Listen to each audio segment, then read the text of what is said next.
ஸ்ரீசக்கர வரதாச்சாரியம் சுத்தசத்வ குருத்தமம் ஸ்ரீநிதிம் ராகவம் வந்தே he அபார கருணாகரம். கவசம் connect நேயர்களுக்கு நமஸ்காரம். கிருஷ்ணனுடைய நடனத்தை ரசிக்க எல்லோரும் தயாராயாச்சா? இன்று முதல் 10 நாளைக்கு, ஏன் அதுக்கப்புறமும் கூட நம் இல்லத்திலும் உள்ளத்திலும் கண்ணன் செங்கீரை நடனம் ஆடப்போகிறான்.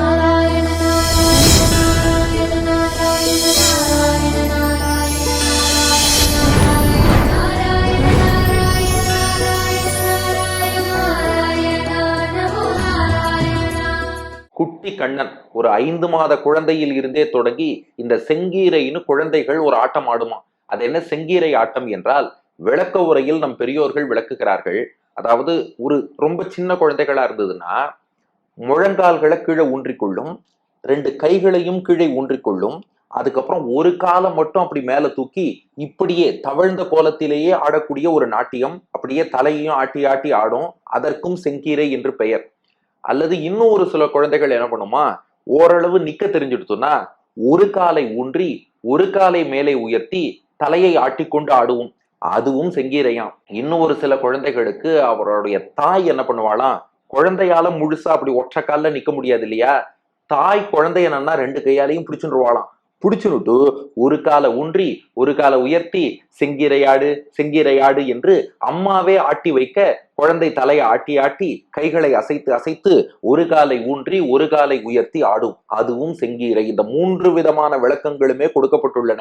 இதற்கான ஃபர்தர் டீடைல்ஸ் சுவாமி மணவாள மாமுனிகளுடைய பெரியாழ்வார் திருமொழி வியாக்கியானத்துல முதல் 10 5ஆம் திருமொழிக்கான அவதாரிக்கை, அதுபோல காஞ்சி பிரதிவாதி பயங்கரம் சுவாமியோட திவ்யார்த்த தீபிகையில் இந்த பகுதிக்கான அவதாரிக்கை. இதுல பார்த்தா இதற்கான ஃபுல் டீடைல்ஸ் உங்களுக்கு கிடைக்கும். ஆக மொத்தம் செங்கீரைன்னு இப்போ கண்ணன் சுமார் 11 மாதங்கள் நிரம்பிய குழந்தையாக ஆகிவிட்டான். அதனால இன்னும் செங்கீரை ஆடாம இருக்கலாமா? செங்கீரை ஆடு என்று பெரியாழ்வார் யசோதையோடு சேர்ந்து நாமும் கண்ணபிரானை அழைக்க போகிறோம். அப்ப நம்ம கண்ணன் அவனை யாரும் பிடிச்செல்லாம் ஆட்டி வைக்கணும்னு தேவையில்லை. நம்மளையே ஆட்டி வைக்கிறவன் அவன் தான். அவன் தவழ்ந்துட்டு தான் ஆடணும்னு தேவையில்லை, நின்றே ஆடிடுவான். அதனால பெரியாழ்வார் யசோதை என்ன சொல்றா, கண்ணா உன் 2 கைகளையும் அசைத்து தலையை ஆட்டி ஆட்டி ஒரு திருவடியை ஊன்றி ஒரு திருவடியை உயர்த்தி கொஞ்சம் செங்கீரை ஆட்டம் ஆடுடா. உன் ஆட்டத்தை காணத்தான் உன்னுடைய பரம ரசிகர்களான நம்ம சங்கரா தொலைக்காட்சி நேயர்களும் கவசம் கனெக்ட் நேயர்களும் காத்திருக்கிறார்கள். செங்கீரை நாட்டியமாடுன்னா கண்ணன் சொன்னா, நீங்க நாட்டியமாடுன்னு சொன்னா நான் ஆடணுமா? அதெல்லாம் நீங்க சொன்னதுக்காகலாம் ஆடமாட்டேன்னு சொல்லி கொஞ்சம் முரடு பிடிச்சான் விஷமக்கார கண்ணன். பெரியாழ்வார் யசோதை சொல்றா, ஏண்டா எங்களுக்காக அன்று முதல் இன்று வரை எவ்வளவு செஞ்சிருக்க, இன்னும் எவ்வளவெல்லாம் செய்ய போற, எங்களுக்காக இவ்வளவு செய்யும் நீ எங்களுக்காக ஒரு நாட்டியம் ஆட மாட்டியா? நீ ஆடுறத பார்க்கணும்ட்டு தானடா இவ்வளவு பேர் ஆசையா இருக்கும். எங்களுக்காக எத்தனவோ செய்திருக்கிறாய், இன்னும் பல செய்ய போகிறாய்னா பெரியாழ்வார் யசோதை. கண்ணன் சொன்னானா, அப்படின்னா இதுவரைக்கும் நான் என்னென்ன உதவி செஞ்சேன்னு சொல்லு, இனி என்னென்ன செய்ய போறேன்னு சொல்லு, சொன்னா ஆடலாமா வேண்டாமான்னு முடிவெடுக்கிறேன்னா. அதுதான் முதல் 10 5ஆம் திருமொழி பெரியாழ்வார் திருமொழியில. இதுவரை பகவான் நமக்கு செய்த அனுகிரகம் எல்லாம் என்ன? இப்போ கிருஷ்ணாவதாரத்துல குழந்தையா இருக்கான் இல்லையா, இந்த குழந்தை கிருஷ்ணன் வளர்ந்த பின் செய்ய போகிற அனுகிரகம் என்ன? பெரியாழ்வார் யசோதைக்கு தான் முக்காலமும் தெரியுமே. அவர் ஆழ்வார், மயர்வர மதிநலம் அருளை பெற்ற ஆழ்வார் இல்லையா. கண்ணன் ஃபியூச்சர்ல என்ன பண்ண போறான், அவர் யசோதை பாவத்துக்கே அந்த நிலைக்கு போனாலும் கூட அடுத்தடுத்து கண்ணன் என்ன பண்ண போறாங்கிறதும் இந்த பெரியாழ்வார் யசோதைக்கு தெரியும். இதுவரை என்ன பண்ணா எப்பேற்பட்டவன் கிருஷ்ணனா வந்திருக்காங்கிறதும் தெரியும். எல்லாவற்றையும் தொகுத்து பாடி, நீ எங்களுக்கு இவ்வளவு அனுகிரகம் பண்ணவன், இந்த நாட்டியமும் ஆடி காட்ட வேண்டும்னு பிரார்த்திப்பதுதான் இந்த முதல் 10 5ஆம் திருமொழி. அதில் முதல் பாசுரம், மானசீகமாக புறப்பட்டோம், ஆயர்பாடியை அடைந்து விட்டோம். பெரியாழ்வார் யசோதை குட்டி கண்ணன் 11 மாத குழந்தைய பார்த்து செங்கீரை ஆடுங்கிறா. நீ சொன்னா நான் ஆடணுமான்னு கேட்டான் கண்ணன். எங்களுக்காக எவ்வளவோ செஞ்சுட்ட சொல்றாளே, எவ்வளவோ செய்யணும், இதை பண்ண மாட்டோமான்னு. எவ்வளவோ செஞ்சுட்ட, இதை பண்ண மாட்டியாடான்னு கேட்கறா. நான் என்ன செய்தேன்னு கேட்டான் கண்ணபிரான். அவன் நமக்கு செய்த முதல் உபகாரம், அதை முதல் பாசுரத்தில் பாடுகிறாள் பெரியாழ்வார் யசோதை. முதல் 10 5ஆம் திருமொழி முதல் பாசுரம். உய்ய உலகு படைத்து உண்ட மணி வயிரா, ஊழிதொரு ஊழி பல ஆலின் இலை அதன் மேல், பைய உயோகு துயில் கொண்ட பரம் பரனே, பங்கைய நீள் நயனத்து அஞ்சன மேனியனே, செய்யவள் நின் அகலம் சேமம் என கருதி செல்வு பொலி மகர காது திகழ்ந்து இலக. ஐய, எனக்கு ஒரு கால் ஆடுக செங்கீரை ஆயர்கள் போரேரே ஆடுக ஆடுகவே. ஊய உலகு படைத்து உண்ட மணிவயிரா ஊழிதொரு ஊழி பல ஆலிநிலை அதன் மேல் பைய உயோகு துயில் கொண்ட பரம் பரனே பங்கைய நீள் நயனத்து அஞ்சன மேனியனே செய்யவள் நின் அகலம் சேமம் என கருதி செல்வு பொலி மகர காது திகழ்ந்து இலக. ஐய, எனக்கொரு கால் ஆடுக செங்கீரை ஆயர்கள் போரேரே ஆடுக ஆடுகவே. இப்ப பெரியாழ்வார் யசோதை கண்ணனை பார்த்து சொல்கிறாள், நீ எங்களுக்கு என்னென்ன உதவியெல்லாம் செய்திருக்க தெரியுமா? உய்ய உலகு படைத்து, இந்த உலகத்தை படைத்தாயே, அதுவே நீ எங்களுக்கு செய்த பெரிய உதவிப்பா. ஏன்னா ஜீவாத்மாக்களாகிய நாமெல்லாம் பிரளய காலத்துல ஜட பொருள் போல இருந்தோம். நமக்கு ஞானம் கிடையாது, உடம்பு கிடையாது, அசைய முடியாது, செயல் புரிய முடியாது, சிந்திக்க கூட முடியாது. ஒரு டேபிளோ சேரோ லேப்டாப்போ மொபைல் போனோ தொலைக்காட்சி பெட்டியோ அது எப்படி அசையாம இருக்குமோ அப்படித்தான் நாம இருந்தோம். ஆனா பகவான் என்ன பண்ணாமா, இவாள்லாம் இப்படியே இருந்தா இவர்களால் உய்வடைய முடியாதே, முக்தி அடைய முடியாதே, இவாளுக்கு ஒரு பிறவி கொடுப்போம், ஒரு சரீரம் கொடுப்போம், நல்ல ஞானத்தை கொடுப்போம், வேதங்களை கொடுப்போம், அதை உபதேசிக்க ரிஷிகளை கொடுப்போம், அதை விளக்க ஆழ்வார்களை கொடுப்போம், ஆழ்வார் பாசுரங்களுக்கு அர்த்தம் சொல்ல ஆச்சாரியர்களை கொடுப்போம், நாமே அவதாரம் பண்ணி உபதேசம் பண்ணுவோம்னு நாம் உய்வடைவதற்காக உலகு படைத்து. அதான் ஒரு கவிஞர் சொன்னார், உலகம் பிறந்தது எனக்காகன்னார் பாருங்க. அது நம்ம பெரியாழ்வார் பாசுரம் தான். ஆமா, நம்ம ஒத்தொத்தரும் நன்னா சொல்லலாம், உலகம் பிறந்தது எனக்காக, இந்த உலகத்தை பகவான் படைச்சது நமக்காக, நாம் முக்தி அடையணும், இந்த பிறவியை நன்னா பயன்படுத்தி கொள்ள வேண்டும்ங்கிறதுக்காக உலகத்தை படைத்தான். அப்ப நீ எங்களுக்கு செய்த உபகாரம் என்று நான் பட்டியலிட வேண்டும் என்றால், உய்ய உலகு படைத்து, உய்ய அனைவரும் உய்வடைய வேண்டும். அனைவரும், இங்க உய்வடைதல்னா முக்தி பெறுதல், அனைவரும் முக்தி பெற வேண்டும்ங்கிறதுக்காக உலகு படைத்து இந்த உலகத்தை எல்லாம் படைத்தாயே பகவானே. படைத்தது மட்டுமா, படைப்பு சுழற்சி என்பது போய்கொண்டே இருக்கு. அடுத்து பிரளய காலம் என்பது வருகிறது. அந்த பிரளய காலத்துல பிரளய ஜலம் உலகத்தை எல்லாம் சூழ்ந்து விடும். அப்ப பகவான் பாக்குறான், அடடா, இந்த பிரளய வெள்ளத்துல மூழ்கி ஜீவாத்மாக்கள் தத்தளிக்க கூடாதுன்னு சொல்லி ஒரு ஆலமரத்து இலையிலே குட்டி கண்ணனாக வந்து எல்லாரையும் விழுங்கி உன் வயிற்றுக்குள் வைத்து காத்தாயே, இதுவும் நீ பண்ண அனுகிரகம் தானே. இது ஏதாவது நாம கேட்டோமா? எனக்கு பிறவி குடுன்னு நாம கேட்கவும் இல்லை, பிரளய காலத்துல காப்பாத்துன்னு கேட்கவும் இல்லை, கேட்காமலே அவ்வளவு செஞ்சப்பா. அப்ப உய்ய உலகு படைத்து, நாங்கள் உய்வடைவதற்காக உலகை படைத்தாய். அதுக்கப்புறம் உண்ட மணி வயிரா, படைத்த அந்த உயிர்களை எல்லாம் பிரளய காலத்துல பிரளய ஜலத்தில் பாதிக்கப்படக்கூடாதுங்கிறதுக்காக உண்ட, அப்படியே விழுங்கி மணி வயிரா. இந்த இடத்துல மணினா அழகுன்னு அர்த்தம். மணி வயிறானா அழகான வயிறுடையவனே, உண்ட மணி வயிறா, உலகத்தையே உண்டு வயிற்றுக்குள் வைத்து கொண்ட அந்த அழகான திருவயிறு கொண்டவனே, இத ஒரு முறை நீ பண்ணலப்பா, ஊழிதொரு ஊழி பல ஆலிநிலை அதன் மேல். இத ஒவ்வொரு முறையும், ஊழி அப்படின்னா இந்த இடத்துல படைப்பு சுழற்சின்னு அர்த்தம். ஊழி தொரு அப்படின்னா ஒவ்வொரு படைப்பு சுழற்சியிலும் ஊழி தோறும்னு அர்த்தம்.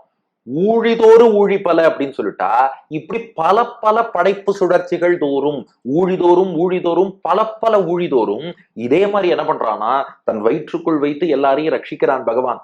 அப்புறம் யோசிக்கிறான், நம்ம பெருமாள் வயத்துல இருந்தாலும் அது மோட்சம் கிடையாது. ஏன்னா அவரை அனுபவிக்கணும், கைங்கரியம் பண்ணணும், கர்மா கழியணும், அப்பதான் மோட்சம். அப்ப பாக்குறான், இல்ல இவ வைகுண்டம் வரணும், படைப்போம்னு படைக்கிறான். அப்ப பிரளயத்தையாவது வர வைக்காம பண்ணிடலாமேன்னா அதுக்கு ஒரு காரணம் இருக்கான். அவர் நாம மோட்சம் போகணுங்கிறதுக்காக உலகத்தை படைச்சா, நாம இந்த உடம்பு ஞானத்தெல்லாம் வச்சுட்டு பாப்பம் மேல பாப்பமா பண்ணிட்டு இருக்கோம். பெருமாள் பாக்குறார், இவன் என்ன சொன்னாலும் திருந்த மாட்டேங்கிறான், இவன் பாப்பத்துக்கு முற்றுப்புள்ளி என்னன்னா கொஞ்சமாவது இந்த பாப்பத்துக்கு ரெஸ்ட் கொடுக்கறது தான் ஒரே வழின்னு சொல்லி உலகத்தெல்லாம் பிரளய கடல் சூழ வச்சு நம்மளெல்லாம் பழையபடி அப்படியே இனர்ட்டா, ஆக்டிவிட்டியே இல்லாமல் இன்ஆக்டிவா மாற்றி கொஞ்ச நாள் ரெஸ்ட் கொடுத்து பார்ப்போம், அப்புறமாவது திருந்தரானான் பார்ப்போம்ட்டு பிரளயத்தை உண்டாக்குறானா. பிரளயத்தை உண்டாக்கிட்டு சரி இப்ப படைத்து பார்ப்போம்னு மீண்டும் படைக்கிறான். மீண்டும் படைத்தாலும் பழைய வாசனை நாம மீண்டும் தப்பே பண்றோம். திருந்துவான் திருந்துவான் பாக்குறான், திருந்தல, உடனே பிரளயத்தை உண்டாக்குறான். இப்படி ஊழிதொரு ஊழி பல, பல பல ஊழி, பல பல படைப்பு சுழற்சிகள் எங்களை படைத்து உய்வடைய வேண்டும் என்பதற்காக படைக்கிறாய். பிரளய ஜலத்தில் நாங்க மூழ்கக்கூடாதுங்கிறதுக்காக உண்ட மணி வயிறான் வயிற்றுக்குள் வைத்து காக்கிறாய். ஒரு முறை இல்லப்பா, பல முறை செஞ்சிருக்க. அதுவும் ஒவ்வொரு முறையும் எப்படி வரானா, ஆலின் இலை அதன் மேல். ஆலின் இலை, ஒரு ஆல மரத்து இலை அதன் மேல் அந்த ஆலமர இலை மேலே ஒரு குட்டி கண்ணனாக வந்து அதிலே என்ன செய்கிறாய்? பைய உயோகு துயில் கொண்ட பரம்பரனே. பைய அப்படின்னா மெல்லன்னு அர்த்தம், ஸ்லோவான்னு அர்த்தம். பைய மெல்ல, உயோகு துயில், உயோகுன்னா யோகுன்னு அர்த்தம். ஆனா தமிழ்ல பொதுவா யோ அப்படிப்பட்ட எழுத்துக்கள்ல சொல்ல ஆரம்பிக்க கூடாதுங்கிறதுனால உயோகு என்று முன்னாடி சேர்த்திருக்காரு. எப்படி ரங்கம்னு சொல்ல மாட்டோம், அரங்கம் என்று சொல்லுவோம். அது போல லக்ஷ்மணன்னு சொல்ல மாட்டோம், இலக்குவன்னு சொல்லுவோம் இல்லையா? அது போலதான் யோகு, யோகம்ங்கிறது உயோகுன்னு ஆயிருக்கு. உயோகு துயில், அது என்ன உயோகு துயில்னா என்ன? துயில்னா நிதிரை தூக்கம்னு அர்த்தம். உயோகுனா ஞான விழிப்பு நிலைன்னு அர்த்தம். உயோகு துயில்னா யோக நித்ரை, அதாவது பெருமாள் தூங்குறாப்புல இருக்கும் ஆனா முழிச்சுன்னு தான் இருப்பாராம். நம்ம முழிச்சுட்டு இருக்காப்புல இருப்போம் ஆனா தூங்கிட்டு இருப்போம், அது நம்ம கதை. பெருமாள் தூங்குறாப்புல இருக்கும் ஆனா முழிச்சுட்டு இருப்பாராம். அப்படி பைய உயோகு துயில், அது என்ன மெல்ல துயில்வதுன்னா என்னன்னா, இங்க வியாக்கியானத்துல மணவாள மாமுனிகள் காட்டுகிறார், அந்த ஆலமர இலையில குட்டி கண்ணனா பெருமாள் வந்து உலகத்தை எல்லாம் விழுங்கிட்டார். விழுங்கின பெருமாள் என்ன யோசிக்கிறாரா, நம்ம நன்னா தூங்கிட்டோம்னா தூக்க கலக்கத்துல இப்படி இப்படி அசைவோம், அந்த பிரளய ஜலத்துல வெள்ளம் வேற வரும், அதுல ஆலமர இலை அப்படியே தூக்கி தூக்கி போடும். அப்படி எல்லாம் தூக்கி போட்டா வயத்துல இருக்க ஜீவாத்மாக்களுக்கு அதிர்வு ஜெர்க் ஏற்படும். அது ஏற்படக்கூடாதுன்னு கர்ப்பிணி தாய் எப்படி மெல்ல படுத்து மெல்ல எழுதுபாடோ அது போல பைய உயோகு துயில் கொண்ட. அப்போ பைய தூங்குறாராம், மொத்தமா தூங்கிடாமல் மெல்ல அசையாமல் அப்படியே கேர்ஃபுல்லா ஜாக்கிரதையா கர்ப்பிணி பெண் போல பைய உயோகு துயில், மொத்தமாவும் தூங்குறது இல்லையா, விழித்தபடி தூங்குறாப்புல விழிச்சுட்டு இருக்காராம். ஏன் விழிச்சுட்டு இருக்காருன்னா, நாம் அத்தனை பேரும் அப்போது இன்ஆக்டிவா தூங்கிட்டு இருக்கோம், அவன் மொத்த விழிச்சுட்டு இருந்தாதான் நம்மளை காப்பாற்ற முடியுங்கிறதுக்காக உயோகு துயில் கொண்ட, அப்படியெல்லாம் விழித்தபடி தூங்கியபடியே விழித்திருக்கக்கூடிய பரம்பரனேன்னர். பரன்னா உயர்ந்தவன் அர்த்தம். பரம்பரன்னா உயர்ந்தது எல்லாவற்றை விடவும் உயர்ந்தவன் அர்த்தம். உன் நல்ல மனசு யாருக்கடா வரும்? உயர்ந்தது எல்லாவற்றை விடவும் உயர்ந்தவன். அது மட்டும் இல்ல, எங்களுக்கு கட்டாட்சம் பண்ணணுங்கிறதுக்காக உன் திருக்கண்கள் எவ்வளவு அகன்று இருக்கு. அதான் பங்கைய நீள் நயனத்து. பங்கயம்னா தாமரை, பங்கஜம்னு அர்த்தம். பங்கைய நன்றாக மலர்ந்த தாமரை போல நீள் நயனத்து, நயனம்னா கண், நீள் நயனம் உன் திருக்காதுகள் வரை, ஏன் காதையும் தாண்டி சங்கு சக்கரம் வரை நீண்டு இருக்கக்கூடிய, நிறைய கட்டாட்சம் பண்ணக்கூடிய நீள் நயனத்து, பங்கைய நீள் நயனத்து, தாமரை போல் அகன்று விரிந்த திருக்கண்களை கொண்ட அஞ்சன மேனியனே. கண்கள் தாமரை போல் சிவந்திருக்கு, திருமேனி பார்த்தா அஞ்சனம்னா மையின்னு அர்த்தம். அஞ்சன மேனியனே, மை போன்ற கருத்த திருமேனி. எதனாலன்னா அவ்வளவு கருணையாம். கார் மேகம் எப்படி மழை பொழியுமோ, மை போல் கருத்த கண்ணனும் கருணை மழை பொழிவான். அப்ப எத்தனை விஷயம், உய்ய உலகு படைத்துன்னு நமக்காக உலகத்தை படைச்சான். 2, உண்ட மணி வயிறான்னு சொல்லி பிரளய காலத்துல மூழ்காம மறுபடியும் அவனை உண்டு வயிற்றில் வைத்து காக்கிறான். 3, ஊழிதொரு ஊழி பல, ஒவ்வொரு ஊழியிலும் மீண்டும் மீண்டும் இதை பண்ணிட்டே இருக்கான், டயர்டாறதே இல்லை. படைக்கிறான், மீண்டும் வந்து பிரளயத்துல வயத்துல வச்சு காக்கிறான், மீண்டும் மீண்டும் அதை செய்கிறான். அடுத்து அந்த ஆலமர இலை மேல மெல்ல பள்ளி கொள்கிறான். எதற்காக? நமக்கு ஜெர்க்காக கூடாதுன்னு. 5, உயோகு துயில் கொண்ட, அந்த தூக்கமும் கூட விழித்த நிலையில் தான் இருக்கிறான், ஏன்னா நம்மள விழிச்சுன்றது காக்கணுங்கிறதுக்காக.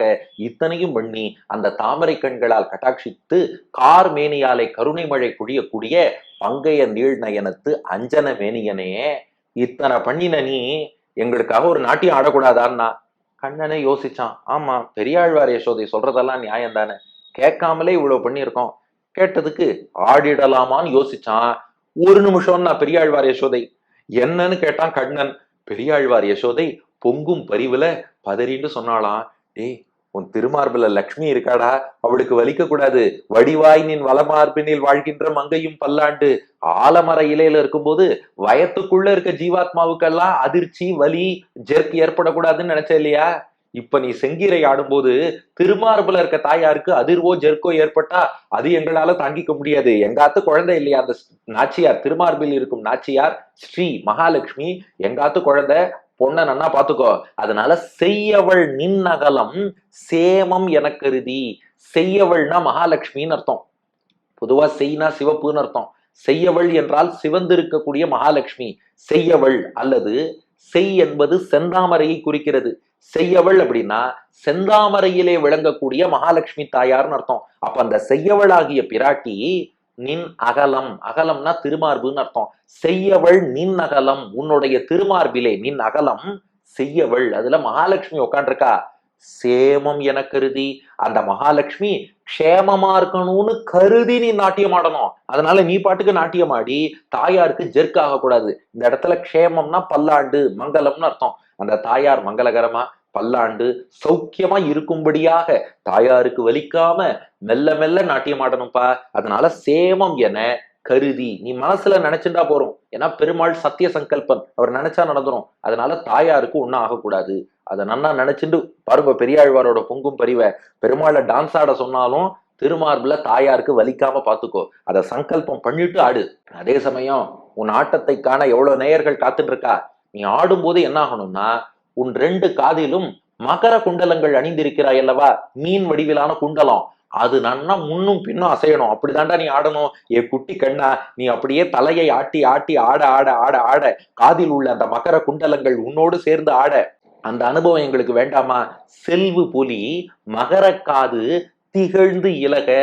செல்வுனா பகவானுடைய ஐஸ்வர்யம், செல்வ செழிப்புன்னு அர்த்தம். செல்வு புலினா பெருமாளின் செல்வ செழிப்பு எங்க புலியர்தான்.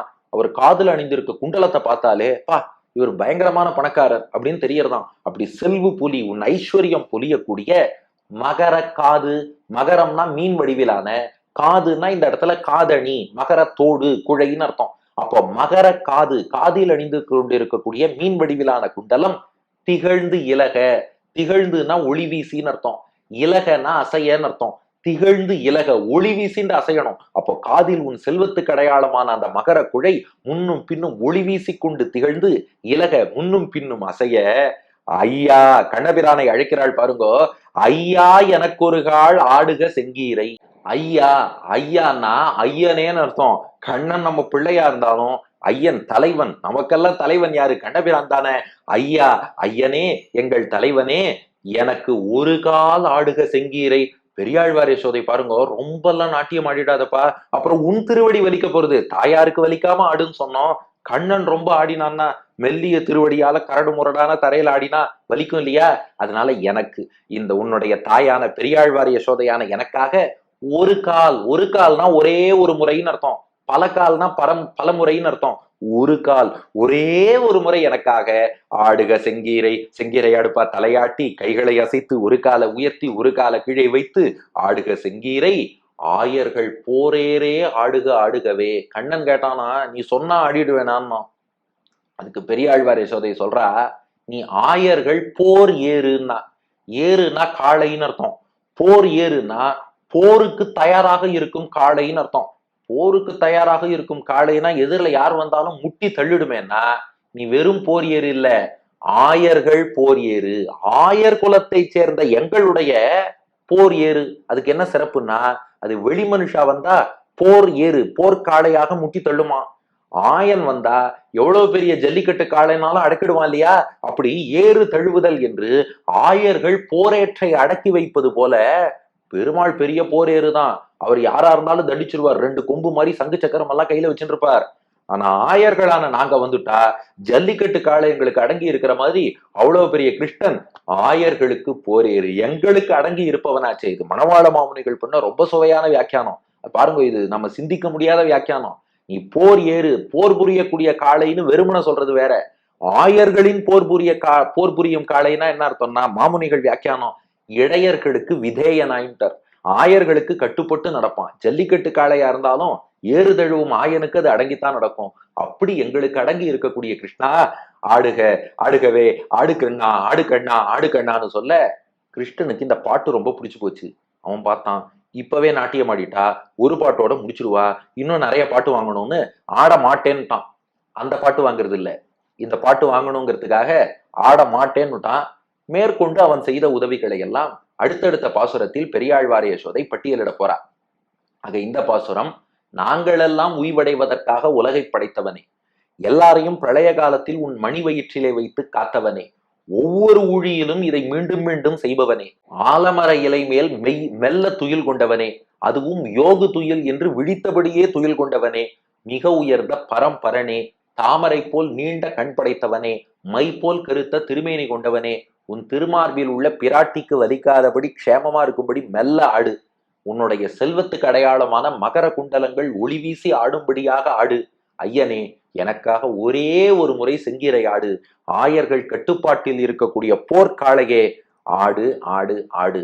உய்ய உலகு படைத்து உண்ட மணிவயிரா, ஊழிதொரு ஊழி பல ஆலிநிலை அதன் மேல் பையவு யோகு துயில் கொண்ட பரம்பரனே, பங்கைய நீழ்நயன தஞ்சன மேனியனே, செய்யவள் நின் நகலம் சேமம் எனக் கருதி செல்வு புலி மகர காது திகழ்ந்து இலக, ஐய எனக்கொருகால் ஆடுக செங்கீரை, ஆயர்கள் போரேரே ஆடுக ஆடுகவே. இதற்கு அடியன் வழங்கும் ஆங்கில வடிவம்: O Lord that created the universe for us, O Lord that swallows everything at deluge, O the Lord that repeats the same in every eon of creation, O the Lord that reclined slowly in the banyan leaf, O the Lord who was still awake even while sleeping, O the greatest of great gods, O the lotus-eyed one, O the dark-hued bodied one, you dance in such a manner that Lakshmi, who is seated on your chest, doesn't feel uncomfortable. Dance so that your earrings also dance with you, shining bright. O Lord, for me, just once, please dance the Sankirai dance. O the bull of the cowherds, dance, dance என்பது இதற்கான ஆங்கில வடிவம். இனி இதற்கடுத்த பாசுரம், கண்ணபிரான் சொன்னானா, உலகத்தை பிரளய காலத்துல காப்பாத்தினேன்னா அதெல்லாம் பெரிய ஆபத்து, பிரளய ஜலம், மூழ்கி போயிடுவேள், வேற யாராலையும் காப்பாற்ற முடியாது, காப்பாத்தினேன். அதுக்காக ஒவ்வொரு தடவையும் நீங்க கேட்டதுக்கெல்லாம் நாட்டியம் ஆடணும், சொன்னதெல்லாம் செய்வேன்னு அர்த்தம்? அதெல்லாம் செய்வது கஷ்டம்னா. அதுக்கு பெரியாழ்வார் யசோதை சொல்றா, நீ அப்படி சொல்லக்கூடாது. உன் பக்தன் ஒரு வார்த்தை சொல்லிட்டா அதை மெய்ப்பித்தே தீர வேண்டும் உறுதி கொண்டவனாச்சேரா நீ. பக்தன் ஒண்ணு சொல்லிட்டான்னா பக்தன் சொன்னது உண்மையாகணும்னு பெருமாள் கஷ்டப்பட்டு பாடுபடுவாராம். அப்படிப்பட்ட குணம் கொண்டவனாச்சேன்னா அது என்ன குணம்? அடுத்த பாசுரத்தில் காண்போமா? பெரியாழ்வார் திருவடிகளே சரணம்.